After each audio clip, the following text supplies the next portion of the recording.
여러분이 만약에 다이어트를 한다고 생각을 해봅시다. 다이어트를 할 때 가장 중요한 게 무엇일까요?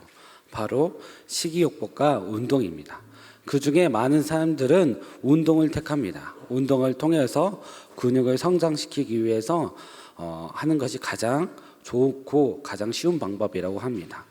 이처럼 운동을 할 때 근육은 찢어지게 되고 더욱더 벌어질수록 그 회복하는 운동을 한 다음에 이제 몸이 힘들 때 그 회복하는 기간 동안 근육은 더욱더 커지게 됩니다. 이렇게 더욱더 커지게 되면서 나중에 더욱더 많은 운동을 하게 되고 이제 더 많은 살에 빠지게 됩니다. 이처럼 제가 이러한 운동을 말하는 것은 인생의 근육도 고난을 통해서 성장하게 됩니다. 우리의 삶은 결코 흔들리지 않은 적이 없습니다. 베드로가 살았던 시대에는 이렇게 기독교인들이 고난과 핍박으로 가득했던 시대였습니다. 로마에서 국교로 임명되기까지 많은 사람들이 콜로세움에서 수많은 피를 흘렸습니다. 수많은 피를 흘리면서 예수님을 믿는 신앙을 포기하지 않았기 때문에 우리가 예수님을 믿을 수 있었습니다. 예수님의 고난에 동참하는 자들은 예수님과 함께 살아가는 자들이었습니다. 그들은 왜 그렇게까지 할 수가 있었을까요? 예수님을 부인하지 않고 위기 속에서도 더욱 강하게 그리스도의 신앙을 드러냈습니다. 그들은 예수님이 당하셨던 십자가의 복음을 마음으로 품었기 때문입니다. 예수님께서는 우리를 위해서 모진 고난을 당하셨습니다. 아무런 죄도 없으셨던 예수님께서 우리를 위해서 사랑 때문에 십자가를 지셨습니다. 그분의 고난은 우리를 향한 놀라운 사랑의 표현이었습니다. 죄라는 것은 죽음을 통해서 대가를 치러야 했습니다. 이러한 죄 때문에 저주받는 사람들을 위해서 십자가를 지셨습니다.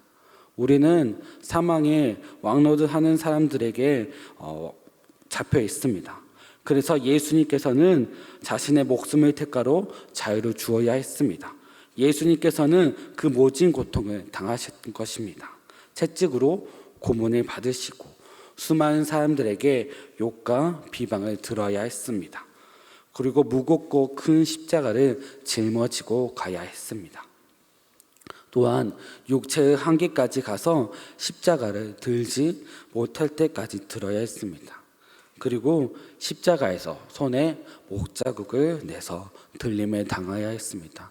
이때 당시에는 나무에 달린 것은 저주를 받은 사람만 할 수 있다고 했습니다. 그처럼 모진 고통과 수치를 당하신 것입니다. 예수님은 이러한 모진 고통을 당하셨음에도 불구하고 우리를 끝까지 포기하지 않으셨습니다. 우리에게 새로운 생명을 주기 위해서, 새로운 살 길을 열어주기 위해서 모든 고난을 감내하셨습니다. 이토록 깊은 사랑으로 우리에게 보여주신 것입니다.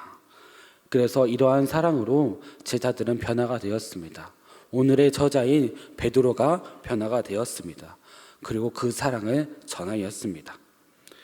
베드로는 이 모진 고난과 고통을 자유함을 얻은 우리가 예수님과 함께 고난의 옷을 입어야 한다고 말합니다. 우리가 고난의 가시관을 쓰는 것은 주님의 고통에 참여하는 것이고 예수님의 사랑에 보답하는 것입니다. 이러한 고난이 나에게 무슨 관계가 있냐고 생각이 들 수도 있습니다. 우리의 새로운 생명을 얻은 것은 우리가 잘나서가 아니라 예수님의 피로 값을 주고 사신 자유라는 것을 알아야 한다고 우리에게 말을 해야 됩니다. 우리의 자유는 모진 고통으로 얻어진 것입니다. 그렇지만 우리의 마음속에는 수많은 싸움이 일어납니다. 이렇게 대가 없이 받아진 것에 대해서 쉽게 생각합니다. 예수님의 은혜를 받고 돌아서면, 오늘 설교 가운데 말씀의 은혜를 받고 돌아서면 저기 얼마 나가지 않아서 주차장에서 집에 가서 은혜를 쏟고 맙니다. 그리고 나의 자아가, 나의 생각이 올라옵니다. 돌아서면 나의 이익을 따지고 들게 됩니다. 예수님의 십자가를 묵상하기보다는 나의 욕심을 계산하기 바쁩니다. 예수님의 은혜는 은혜고 나의 현실은 현실이다라고 생각이 들 때가 많이 있습니다. 그렇게 생각이 든다면 우리는 돌이켜 회개해야 됩니다. 예수님께서는 죽기까지 순종하셨습니다. 목숨을 바치셨습니다. 그러나 나의 계산기로 인해서 예수님의 고난의 옷을 입지 못한다면 자꾸 세상의 길로 가게 될 것입니다. 자꾸 계산기만 들고 세상 길로 가게 될 것입니다. 예수님의 고난에 우리가 동참하도록 합시다. 나의 욕심을 채우기 위한 계산기는 내려놓도록 합시다. 고난의 옷을 입을 때 그 옷 가운데 맞추어 들어갑시다. 만약 나의 생각에 살이 많다면 나의 생각의 살을 덜어내도록 합시다. 이러한 옷을 입을 때는 고통스럽지만 영광스럽게 새로운 생명을 가지게 됩니다. 헌신의 삶에 동참하게 됩니다. 이렇게 나의 생각을 내려놓고 주님께서 주시는 고난의 입을 옷을 입도록 합시다. 그럴 때 신앙이 순수해집니다. 하나님의 뜻에 온전하게 이르게 됩니다. 이러한 고난의 옷을 입고 동참하시겠습니까? 아니면 아직까지도 계산하시면서 나의 욕심만 채우는 계산기만 두들기며 살아가시겠습니까? 예수님의 고난의 옷을 입게 된다면 이전까지의 옷은 버리게 됩니다. 과거의 삶을 결발하게 됩니다. 여러분이 만약에 힘들게 다이어트를 했다면 이전에 입었던 옷들이 불편하게 될 것입니다. 헐렁헐렁한 옷을 보면서 이 옷을 다시 입어야지라고 생각하는 어리석은 사람은 없을 것입니다. 누가 다이어트 전에 옷을 입어야지 생각을 할까요? 새로운 몸에는 새로운 옷을 입어야 됩니다. 그래서 우리는 제2 옷을 과감하게 버리도록 합시다. 하나님의 사랑으로 옷을 입었다면 입은 사랑과 은혜의 옷을 다시 버려두지 않고 항상 착용해야 됩니다. 주님께로 나아가야 됩니다. 출애굽기 16장 7절 말씀을 함께 읽어보도록 하겠습니다.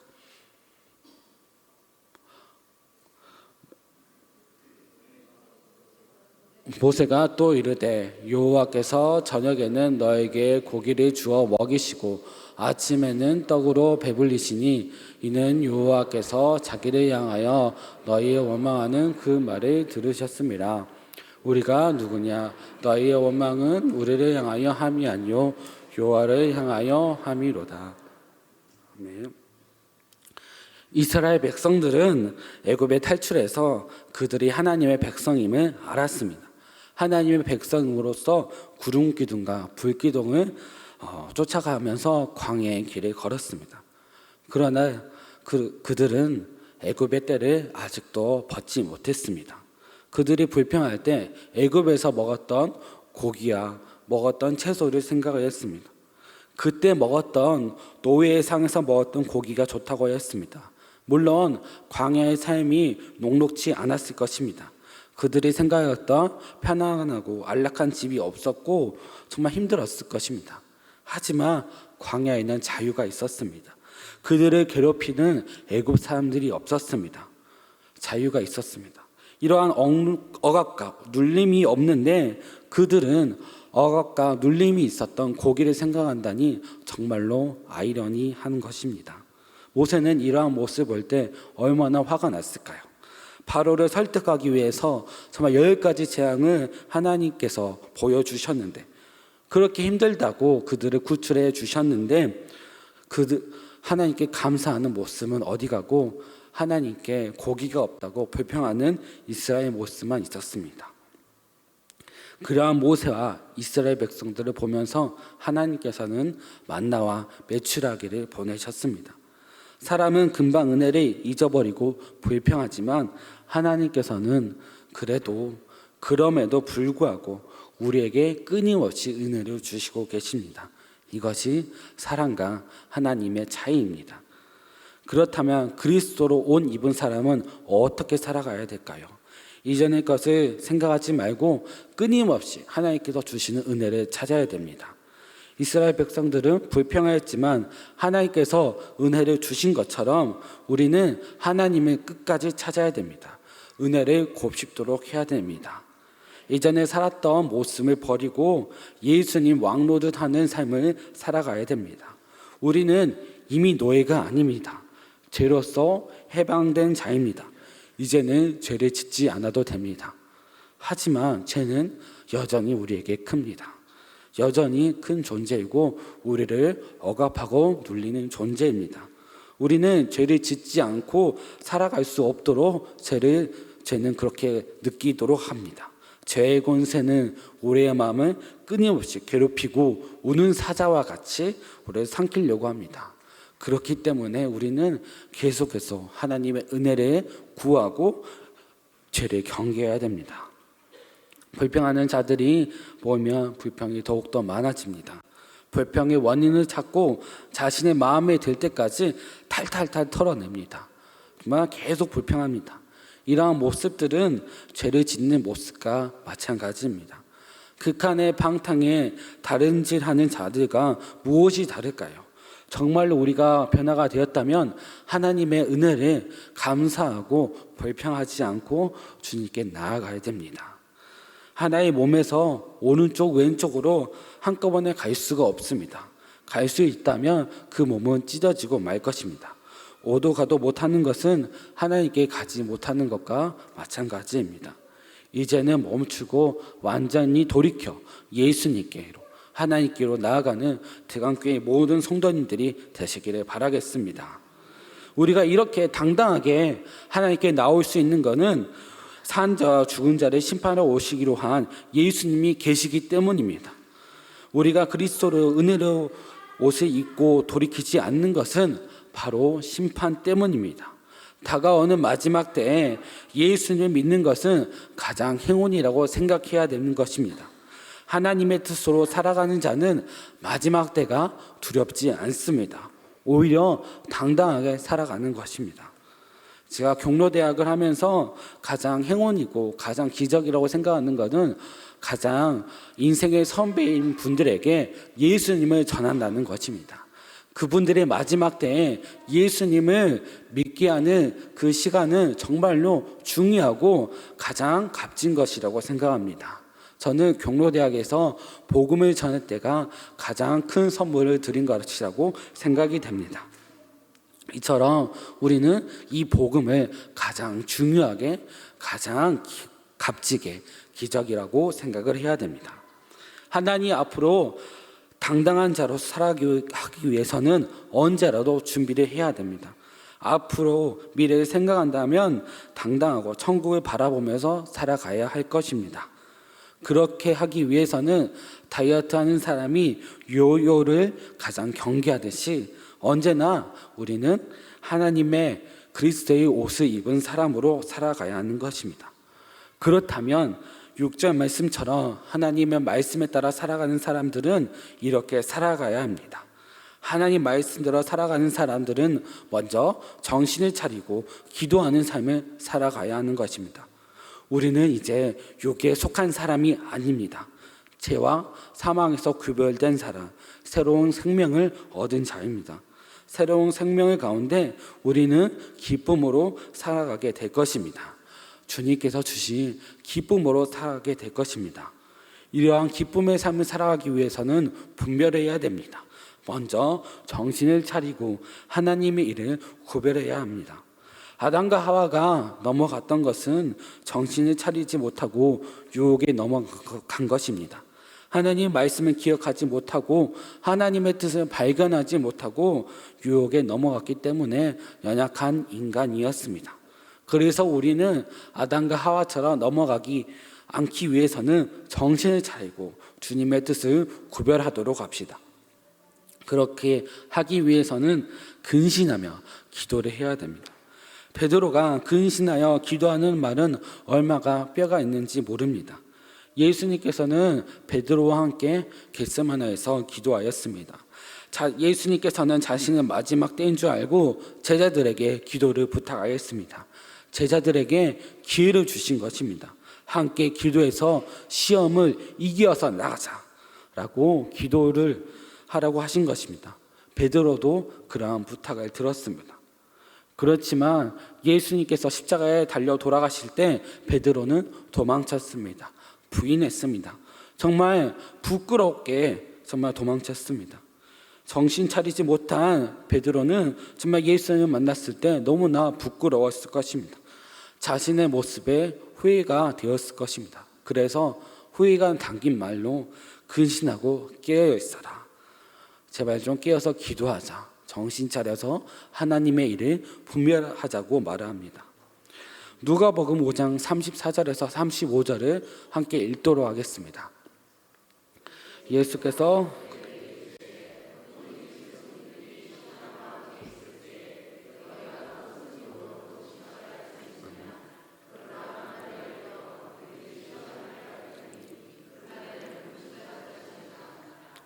아멘. 우리는 신랑을 만나기 전입니다. 예수님이라는 신랑을 빼앗긴 후입니다. 금식하면서 그날을 기다려야 됩니다. 마지막 때를 기다려야 됩니다. 금식하고 근신하여 기다려도 모자람이 없습니다. 넘어지지 않기 위해서 항상 경계하고 하나님의 능력을 구해야 됩니다. 그리고 뜨겁게 서로 사랑해야 됩니다. 베드로전서 4장 8절을 함께 읽도록 하겠습니다. 무엇보다도 뜨겁게 서로 사랑할지니 사랑은 허다한 죄를 덮느니라. 성도님들과 이 말씀을 꼭 나누고 싶었습니다. 우리 성도님들에게 가장 나누고 싶은 것은 사랑입니다. 우리는 서로 사랑하며 은혜를 회복해야 됩니다. 세상에서는 우리를 정말로 위로해 줄 사람이 없습니다. 우리를 위로해 줄 분은 궁극적으로 예수님 한 분입니다. 하지만 예수님으로 옷 입은 사람들은 서로를 위로해 주고 사랑해 줄 줄 알아야 합니다. 우리의 모습 가운데 예수님이 보여야 합니다. 서로를 보면서 참 위로의 사람이다, 참으로 힘이 난다 라는 말을 들어야 합니다. 우리는 서로를 위해 준다는 말을 하면서 서로를 짓밟고 상처를 주며 아프게 한 적이 많이 있습니다. 모르고 그럴 수도 있습니다. 교회이기 때문에 나의 모든 모습을 받아줘야 돼 라고 생각하며 마음대로 살아가는 사람도 있습니다. 그렇지만 우리가 모든 사람을 받아줄 수 있지만 우리가 서로 상처를 주는 사람이 되어서는 안 됩니다. 교회는 건물이 아니고 예수님을 닮아가는 사람들이 모이는 것입니다. 예수님을 닮아가는 사람이 서로 사랑해주며 위로해주는 곳이 교회입니다. 서로의 부족한 점이 있다면 참아주고 안아주고 아껴주고 예수님이었다면 어떻게 했을까라는 생각을 해야 됩니다. 사랑은 허다한 죄를 덮는다는 말은 나의 모든 허다한 것을 용납해 줘가 아니라 나의 모든 것을 용납해 주었으니 이제 나도 모든 것을 용납하는 사람이 되어야 한다는 것입니다. 예수님께서 십자가에 달려서 돌아가시면서 즐기고 고통을 당했던 것에 비하면 나의 마음의 아픔은 남들이 핥히는 말들은 아무것도 아닙니다. 다 품을 수 있습니다. 사랑할 수 있습니다. 흉악한 괴수 죄인까지 예수님은 품으셨습니다. 우리의 모든 죄를 짊어지셨습니다. 사랑으로 사랑한다는 것은 우리가 모든 것을 할 수 있습니다. 용납할 수 있습니다. 서로를 대접할 때 원망 없이 할 수 있습니다. 어떤 사람들이 컴플레인을 걸지라도 이해하고 죽기까지 순종하셨던 예수님처럼 그들을 VIP처럼 대접할 수 있습니다. 또한 예수님께서 하나님의 말씀에 순종하셨던 것처럼 여러 가지 은혜를 맡은 선한 청지기처럼 우리는 봉사를 해야 할 것입니다. 우리에게 맡겨진 일을 할 수 있습니다. 예수님은 우리의 인간의 몸으로 오셨는데 인간의 몸으로 오시고 다 겪으셨는데 왜 우리도 못하겠습니까? 우리도 할 수 있습니다. 하나님께서 공급해 주신 힘으로 할 수가 있습니다. 다 갚으시고 하나님께서 일으켜 주실 것입니다. 이러한 모든 일에 하나님께서 영광 받으시고 합당한 일이라는 것을 우리는 기뻐하고 우리가 하는 일에 맞다는 것을 알 수가 있습니다. 그래서 하나님께 영광을 돌리고 바라고 기도할 수 있는 것입니다. 베드로는 이 모든 일에 확신이 있었기 때문에 하나님께 기도하며 아멘이라고 했습니다. 정말 그렇게 되기를 원합니다. 아멘. 뜨겁게 살아가는 대강교회 성도 여러분, 우리는 이제 새로운 옷을 입었습니다. 과거라는 제 옷은 버리도록 합시다. 예수님께서 주신 사랑의 옷, 한 땀 한 땀 만들어서 주신 사랑과 은혜의 옷을 입도록 합시다. 사랑의 은혜를 입은 우리는 할 수가 있습니다. 이러한 사랑을 묵상한다면 다 용납하며 할 수가 있습니다. 이전의 모든 것을 버리고 세상의 즐거움 다 버리고 주님께로 나아가는 것, 주 예수보다 귀한 것은 없습니다 라는 고백이 우리 앞에 나와야 됩니다. 사랑의 은혜를 입은 여러분들, 기도합시다. 깨어 있으시다. 사랑합시다. 살아갑시다.